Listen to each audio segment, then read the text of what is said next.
Hello friends, welcome back to my channel Shaurya नम्मा. तर आम्ही असे मस्त तयार होऊन आता चाललेलो आहोत मंदिरात पूजा करण्यासाठी. आज संक्रांत असल्यामुळे छान अशा सगळ्या तयार होऊन आम्ही मंदिरात ओवाळण्यासाठी चाललो. इथे सगळेजणच आहेत, हे मम्मीच्या मैत्रिणी आणि ही एक माझी फ्रेंड, माझी मम्मी, ताई आणि माझी बहिणी, अशा आम्ही सगळेजण मिळून मंदिरात चाललो होतो. तर बघूयात, मंदिरात खूपच गर्दी झाली होती, लाईनीत थांबावं लागत होतं आणि लहान मुलं घरी असल्यामुळे आम्हाला जास्त वेळ मंदिरात थांबता येत नव्हतं. त्यामुळे आम्ही डायरेक्ट आतमध्ये मंदिरात गेलो. मंदिरात गेल्यावर पण खूप आतमध्ये गर्दी होती. आतमध्ये आम्ही विठ्ठल रुक्मिणीच्या मंदिरात नाही गेलो, पण बाहेरच पूजा करून मग आम्ही घरी जायचं ठरवलं. त्यानंतर थोडा वेळ बसलो तिथे माझी वहिनी, मम्मीच्या सगळ्या फ्रेंड, माझ्या काही फ्रेंड, आम्ही बसलो थोडा वेळ आणि मग शेजारी स्वामींचं मंदिर आहे, आम्ही स्वामींच्या मंदिरात जाऊन मग पूजा केली. खूपच गर्दी असल्यामुळे अवघड होतं जरा जाणार. मग इथे शंकरांची पिंड होती, तिथे पूजा केली आणि त्यानंतर मग पूजा करून थोडीशी गर्दीच खूप होती तिथे, त्याच्यामुळे जे पूजा करता येईल तेवढी पटकन पूजा केली. घरून फोन येत होता, मुलं रडत होते म्हणून, त्याच्यामुळे आम्हाला घरी जायचं होतं. पटपट आवरलं आणि स्वामींच्या मंदिरात स्वामींची पूजा केली. इथे स्वामींची पूजा केली, मस्त असं सगळं सजवलं होतं, सगळ्यांनी ठेवलं होतं इथे छान अशी मस्त स्वामींची मूर्ती. खूप छान वाटतं संक्रांतीला गर्दी सगळी. काय काकू हे कशासाठी आहे? हां हां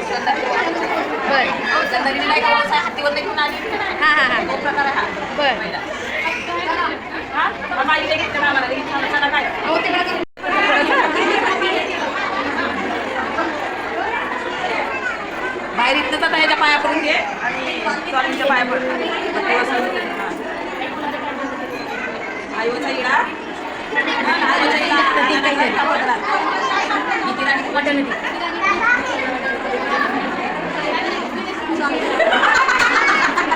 मजा आली खूप. हे विड्याचं इथे एक प्रथा आहे, विड्याने ओटी भरायची आणि त्याच्यामध्ये पानं, 5 पानं, 5 सुपारी, 5 बदाम, 5 हळकुंडे, असं सगळं 5-5 भरून ओटी भरायची असते आणि एक म्हणायचं असतं, काहीतरी प्रथा असते.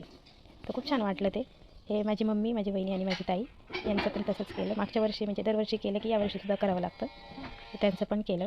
असं सगळ्या बायका शेजारच्या पूजा करत होत्या. त्यानंतर आम्ही पण सगळ्यांनी बसून घेतलं, मस्त भांगेमध्ये कुंकू वगैरे भरून. खूप छान वाटतं सगळ्यांनी एकत्र मिळून पूजा करायला, सगळ्यांनी ओळखलं. आणि गावाकडं पण खूप मजा येते, खूप अशीच गर्दी असते, खूप बायका असतात, छान नटून थटून सगळे येतात, मस्त दिसतात सगळे. एन्जॉय केला. दिवाळी लग्नानंतरची माझी ही लग्नानंतर 5 वर्षानंतरची माझी ही पहिली इथं पुण्यातली संक्रांत. बाकीचे 5 वर्ष मी गावाकडे संक्रांत साजरी केली, पुण्यातली ही पहिलीच संक्रांत. त्याच्यामुळे मजा आली. सगळे ओळखीचे असल्यामुळे सगळे खूप वर्षांनी भेटून पण सगळ्यांना छान वाटलं आणि असं सगळ्यांनी मस्त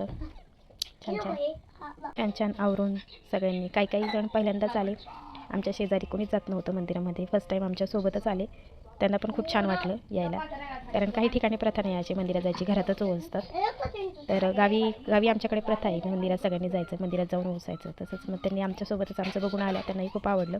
शेजारी शीतळादेवीचं मंदिर आहे, तिथे आम्ही गेलो होतो. तिथे पण खूप गर्दी होती, लाईनीला थांबावं लागलं आणि मग आम्ही शीतळादेवीचं दर्शन घेतलं, तिथे पूजा केली. आणि लहान मुलं घरी असल्यामुळे आम्हाला खूप पटपट आवरावं लागलं. थोड्या वेळेस थांबलो, पूजा केली आणि घरी निघालो. मग हे मस्त मूर्ती शीतळादेवीची, तिथे पूजा केली आणि आता आम्ही फायनली घरी निघालो. छान असं मस्त मंदिर. सगळ्या फ्रेंड्स, मम्मीच्या काही फ्रेंड, माझ्या फ्रेंड्स, तर आम्ही आता घरी चाललो. सगळेजण बाय करताना आम्ही आता घरी निघालो. घरी गेल्यानंतर ताई आहेत शेजारी, त्याच्या देवीची अशी मस्त मूर्ती आहे, मूर्तीची पूजा केली. त्यांच्याकडनं आम्हाला आज टी पार्टी होती. टी पार्टीमध्ये मस्त एन्जॉय केला, सगळ्यांनी गप्पा शप्पा मारल्या. भेटूयात पुढच्या व्हिडिओत. टी पार्टी या सगळे टी पार्टी करायला यांच्याकडनं टी पार्टी आम्हाला टी पार्टी ह्या सर्व माझ्या मैत्रिणींना आहे. तुम्ही पण